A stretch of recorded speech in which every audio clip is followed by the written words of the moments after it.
አሁን እኛ ሀገር ምን አይነት አመለካከት አለ? እኔ በጣም የተዋጋኝ የከበደኝ ምናልባት ሌሎች ሰዎች ከብዷቸው ይሆን አይሆን አላቅም። እኔ ግን ከብዶኝ ነበረ።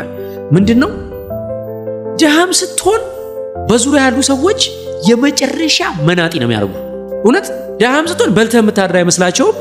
አንተ እኮ የልጆችን ትምህርት ቤት ከፍለ ሚስትህን አስተዳድረ ቤት ኪራይ ከፍለ እየኖርክ እኮ ነው። ግን ጂንስ አቀይርም ጫማ አቀይርም። ግን እኮ በቃ ብድር እኮ አልጠየቅም አልለመንክም።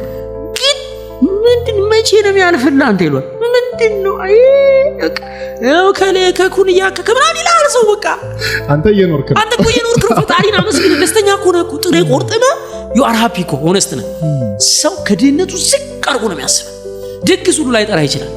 መዋጮ አይጠራም፣ አይነግርም። የሆነ ነገር ሆነ አይ እሱ ምን አቅም አለው ታውት እሱ የሱን እኔ እከፍላለሁ ምናምን ይላል። በቃ ያሸማቅቃል። ከድህነት በታች ነው የሚያስበው። ከዛ ደግሞ ትንሽ ማግኘት ጀመርክ፣ ስራ ጀመርክ፣ ቪትስ ገዛህ፣ የሆነ ነገር አረክ። ከዛ ከቪትስ ወደ ምናልባት ሴቻር ያስክ ቤት ሰራህ። ከዛ በኋላ የሆነች መኪና ከፍ አለች ምናምን። አንተና እግዚአብሔር የምታውቁት ሚስጥር አለ ማለት ይነግራሉ። እሱ ሚስጥር ምን እንደሆነ ትንሽ በቃ ሳንቲም አለ፣ ልብስ ቀየርክ፣ ወዝ ተቀየረ። ያው ምግቡ ሲቀየር ወዝ ይቀየራል። ገላ ሆድ ቢያብል ገላ ይመስክር ይላል አበሻ። እውነቱን ነው። እና ልክ ስትቀየር ገና ስራ ከጀመርክ 2 ዓመት ነው። ጠቅላላ በዙሪያ ያለ ሰው 20 ዓመት ቢዝነስ የሰራ ሰው ያለውን ገንዘብ እንደምታገኝ ነው የሚያስበው። በዙሪያ ያለ ሰው ከዛ በኋላ ቸገረኝ የምትል አይቀበልም። በጣም ብዙ ገንዘብ ኖሮ እንደሰሰትክበት ነው የሚያስበው። በፍጹም አይረዳም። በአንተና በእግዚአብሔር መሃል ያለው ሚስጥር ምን መሰለህ? ሰው 3 ዓመት እኔ አሁን የምነዳው መኪና ፕራዶ ነው። የዛ ላይ የኔ አስተዋጽኦ ግን 600 ሺህ ብር ነው 500 ሺህ ብር የባንክ ነው። ባንክ ነው የገዛው። ይሄን መኪና 1 ወር ክፍያ ባቆም እንገናኛለን ታክሲ ላይ ሰልፍ ላይ ማለት ነው። ምን ማለት ነው? በጣም ብዙ ሰው በ3 ዓመት ቢዝነስ V8 ሲነዳ ታየዋለህ። እንትን ጀመርኩ ይልሃል፣ ፎቅ ጀምሬ ይልሃል፣ ፋብሪካ የሱ አይደለም። የፈለከው አብርሽ እኔ እናንተ እንውጣ በመስኮት የፈለከው ዘመናዊ መኪና አስቁመን እስኪ ሊብሬ ያሳየኝም በሉ የለም፣ ባንክ ነው። የፈለገ ቢሊዮነር ነው ማወራ። ይኸውልህ ሁለት ነገር ነው ሳይገባኝ ቀርቶ አይደለም።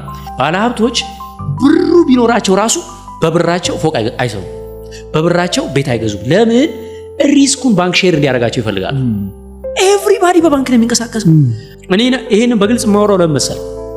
ለምሳሌ እኔ ጓደኛ አለ እኩያዬ ነው ምናምን ከኔ ቀድሞ ነው ስራ የጀመረው። 10 ዓመት እየለፋ ነው የሆነ ሱቅ ነገር ወይ ህንጻ መሳሪያ ከፍቶ እያለ ነው ምናምንና እኔ በፕራዶ ሲሄድ ሰዎች ያዩና ያው እሸቱ ከኋላ ተነስቶ በፕራዶ ሄዳል፣ አንተ እዚህ በቪትስ ተንኮራኮራለህ። ሞራሉን ይነኩታል። ቪትስ እኮ የሱ ነው፣ ሊብሬ ያለው። አይገርምም? የሆነ ችግር ቢገጥመው መሸጥ ይችላል። እኔ አልችልም። አይኔ ያየ ፕራዶ እንደቆመ ነው ችግሬን የምጋፈጠው።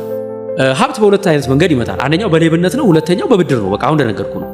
አሁን የካሜራማናችን ለምሳሌ አላቅም አባት ፕራዶ አለ የለም፣ የራስ ምን አለ የራስ ባጃጅ አለ የለም። በቃ እሺ ለምሳሌ ትመቻለህ። አሁን ባጃጅ ከሌለ አሪፍ። እኔና አንተ በምንድን መሰለህ የምንለያየው? ወይም ደግሞ ያላቸው ምንላቸው ሰዎች በሁለት መንገድ ገንዘብ ይመጣ። አንደኛው ህሊናቸውን ሸጠው ለህዝብን በሚበድል መንገድ በቃ ባላቸው ነገር ተጠቅመው እየገፈፉ እየተጋፉ ቤት ሊነዱ ይችላሉ፣ ፎቅ ሊኖራቸው ይችላል። እሱ ማንም አይደንቀው። አንተና እኔ በምን መሰለህ የምንለያየው? ካሜራማን እኔ የማገኘውን ገንዘብ በሙሉ ስራዬ ላይ ስለማወጣ ሳገኝ ኮምፒውተር ነው የምገዛው፣ ሳገኝ ማይክ ነው የምገዛው፣ ሳገኝ ሾው ነው የምቀርጸው። የመሱድን ሾው ዱባይ፣ ሐረር፣ መቀሌ የሄደበትን ሾው ለመቅረጽ ለ27 ደቂቃ ቪዲዮ 2 ሚሊዮን ብር አውጥተናል።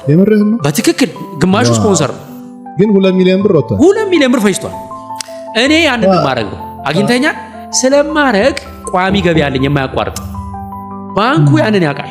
ቢዝነስና ልጅን እኔ እንደ አንድ ነው የማየው።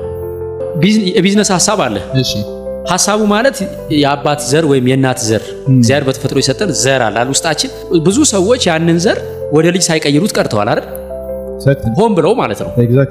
ሐሳብም ወደ ተግባር ካልቀየርከው በቃ አይታወቅም፣ ስም አይኖረውም፣ አይታወቅም። ገብቷል? እግዚአብሔር የሰጠህን ዘር ኃይሉን ፓወሩን አንተ አሁን እስካልወለድክ አታውቀውም። ገብቷል? ልክ ሐሳብን ግን ስትወልደውና ወደ ቢዝነስ ስትጀምረው ህይወት ይዘራል። ብዙ ሐሳብ መጥቶልናል እስከዛሬ ንቀነዋል፣ ትተነዋል። አንዱን ሐሳብ ፓወሩን የምናውቀው ኃይሉን የምናውቀው እኮ ሲወለድ ነው ልጁ። ለመወለድ ግን 9 ወር ያስፈልጋል። እናት ዛሬ ጸንሳ ዛሬ አትወልድም። ሐሳብ ዛሬ መጥቶልህ ዛሬ ቢዝነስ አይጀምርም። ገብቷል? 9 ወርም ይሁን ዓመትም ይሁን እያብላላኸው እያጤንከው እየተከታተልከው እየተንከባከብከው ነው እንጂ ዝም ብለህ ሐሳብ ዛሬ መጥቶልህ የዛሬ 9 ወር ቢዝነስ ስለጀመርክ አይሆንም። እናት አርግዛ ዝም አትልም አይደል? ዚንክ መድኃኒት ትወስዳለች አይደል ትንከባከባለች በደንብ ኤክስሬ ሄዳ ታያዋለች አቀማመጡ ትክክል ነው ወይ ምናምን ክትትል እኮ ነው እንክብካቤ ነው የቢዝነስን አይዲያን በደንብ ፈርታይል የሆነ ቦታ ላይ ለመውለድ ገባ ዝም ብሎ ይወለዳል አሁን ቤት ውስጥ አይወለድም እኮ አሁን ተከልክሏል በባለሙያ ነው የሚወለደው ቢዝነስኛ ዝም ብለን ነው የምንወልደው የሆነ ቤት እንከራይ ሽሮ ያዋጣል በቃ እኛ ነው የምንወልደው ባለሙያ ማክረን አሰልጣኞች ጋር ሄደን የቢዝነስ ስልጠና ወስደን ፕሪፓሬሽን አድርገን ልክ ይወለዳል አይደል ከተወለደ በኋላ በቃ ልጄን 1 አመት ሙሉ አጥፍቼዋለሁ ተጨማሪ ምግብም በልቷል በቃ ይጡረኝ ይባላል ጊዜ አለው እዛ ጋር እስከሚደርስ ቆሞ ይሄዳል በአንድ አመቱ አይሄድም አይገርምም አይሄድም ለመቀመጥ 3 ወር አጥፍታናት አይቀመጥም ልጁ አንተ 6 ወር ታብቶ ምናምን ነው የሚቀመጠው ለመቀመጥ ብርቆ ነው ማለት ነው አይቀመጥም ከዛ ዳዴ ብሎ ቆሞ ሄዱ ለመናገር 2 አመት ይፈጅበታል ልጄ እንደተወለደ ለምንድን ነው አባቴ የማይለኝ እንዴ ይቅር በቃ ትላለ ገብቷል ከዛ በ5 አመቱ ምን አባቱ ነው ሰርቶ አይመጣም እንዴ ልጅ እንዴ ራሱን ወጪ እንኳን የዳይፐሩን አይችልም እንዴ ምን የልጅ አትሳካልኝም ትላለ ጭራሽ ይኸው ቢዝነስ እንደዚህ ነው አጨመላለቅ ነው ኢንቨስት ማድረግ አንፈልግም ኢንቨስት የምናደርገው የ3 ወር ኪራይ ነው የ6 ወር ኪራይ ነው ወይም አንድ ካሜራ ገዝተን እንጀምርና ከዛ እንዴ ራሱን አይችልም እንዴ አይከፍልም እንዴ ቤት ኪራይ በቃ ይዘጋ ሌላ ልክፈት ልክ የ5 አመት ልጅ እንዴ አይጦረኝም እንዴ ሌላ ልውለድ እንደማለት ነው ከዛስ 18 አመት ሞልቶት ራሱ ልጅ ላይጦር ይችላል ቢያንስ ራሱን ከቻለ ጥሩ ነው አሁን እቻ ሀገር ራሱን ይችላል 18 አመት ሲሆን እንጂ እዚህ 28 ነው መነሻው 28 ነው ያስማማናል አሁን ምን ልል መሰለ ባጭሩ እኔ ስቲል ኢንቨስት እያደረኩ አልቆምም ራሱን አልቻለም ዶንኪቲው ራሱን አልቻለም በሁለት ምክንያት ነው አንደኛ እኛ በቃ አሁን ያለበት ሌቭል በቃን ከዚህ በኋላ እስቲ ይምጣና ቤት እንስራ አላልኩም በጣም ብዙ ላይ በእሺ መሬት ምርጥ መሬት አግኝቼልሻለሁ 2 ሚሊዮን ብር ነች ግድል ግዣትና ያዣት ሲጀመር 2 ሚሊዮን ኖሮኛ ያቀም በካሽ ደረጃ ማለት ነው ግን ይቆማል ዶንኪቲው ቀጥታ ነው የሚቆም ልክ ቤተክርስቲያናችን አናት ላይ በኢትዮጵያ ኦርቶዶክስ ተዋሕዶ ቤተክርስቲያን የሰጎን እንቁላል ይደረጋል ሰጎን እንቁላሏ የሚፈለፈለው በማየት ነው አይደለ ከዛ ካላየቹ ዞር ብላ ከሄደች ይገማል ይባላል ሶ እግዚአብሔር አምላክ ቤተክርስቲያን የሰው ልጆችን እንደዚህ ነው የሚያይና 24 ሰዓት ባያይን በቃ ተስፋ የለንም ነው ትርጉሙ እኔ 1 ወር ከቢዝነስ ላይ አንስቼ ሌላ ነገር ባደርግ ተበላ ገማ ማለት በዚህ ደረጃ ሴንሲቲቭ ነው ግን አም ሃፒ ምን ማለት ነው የኔ ብራንድ ቫልዩ ኮሜዲያን ሸቱ ለኢንተርቪው ተፈልጓል የዛሬ 5 አመት አንተዋወቀም መጥቼ ህልም አለኝ በእናት አብራም የፖድካስት ላይ እንደው ላውራ ህልም በጣም የሚገርም ህልም አለኝ እንደው በእናት በቃ ቪው ታገኛለህ አይሰራማ አየው ዛሬ ግን ጥሪው ራሱ ግብዣው ካንተ ነው ይመጣልኝ የኔ ብራንድ ቫልዩ የጨመረው ቤት ስላልሰራው ይሄኔ መሬት ገዝቼ ብዙ ቤት ያለው ሰው አለ ለምን አምጣጠይቁ ፎቅ አለኝና ኢንተርቪው አድርገኝ ቢል ታረጋለህ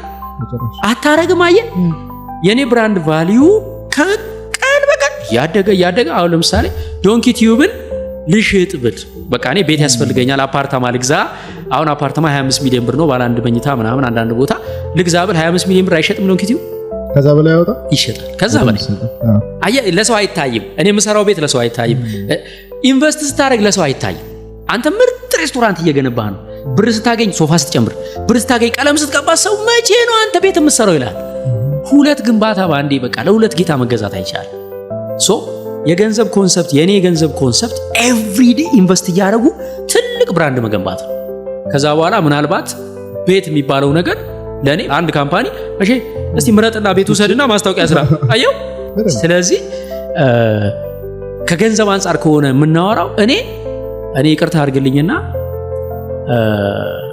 እግዚአብሔር በቸርነቱ ይጠብቀኛል እንጂ ምናልባት አንዳንዴ የምታከምበት ላይ ኖር ይችላል